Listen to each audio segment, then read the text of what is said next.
Ginawa ng lahat ni Sonia at itong si Divina ang lahat ng kanilang makakaya kung paano maalis na nga sa pwesto ng tuluyan itong si Charlene.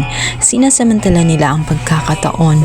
Nilaso nila ng gusto ang utak nitong si Raymond. Agad kinausap ni Sonia itong si Adrian.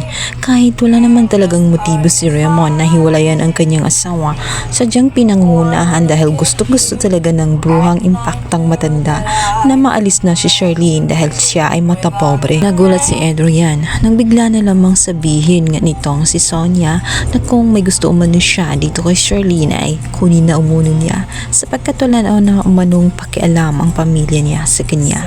Tinutulak na umano siya. Ang katotohanan ay ang matanda ang may gusto na umalis na ng tuluyan itong si Charlene. Sa kabilang banda, walang kamalay-malay si Charlene kung ano ang nangyayari habang wala siya sa kanyang bahay. Hindi niya alam nung magumagalaw na ang dalawang ahas na nagtandem pa. Ito nga si Sonia at itong si Divina.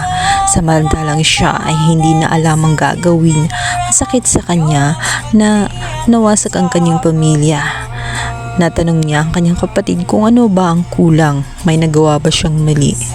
Ngunit agad namang sinabi ni Mimi na walang mali sa kanya, sadyang pinagkaisahan siya ng biyana niya at nagtandim pa sila ni Divina. Tuluyang masisira ang buhay nga nitong si Charlene. Ang kanyang pamilya ay tuluyang mawasak sapagkat hindi ito nilulubayan ng ahas. Sadyang lalasunin ng utak nitong si Raymond para lamang makuha ni Divina ang kanyang gusto.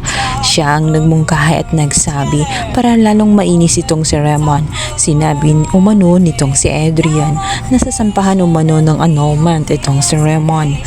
Nahalata na umano na ipagpapalit na siya nitong si Adrian. Kaya naman lalong nainis itong si Raymond kay Charlene.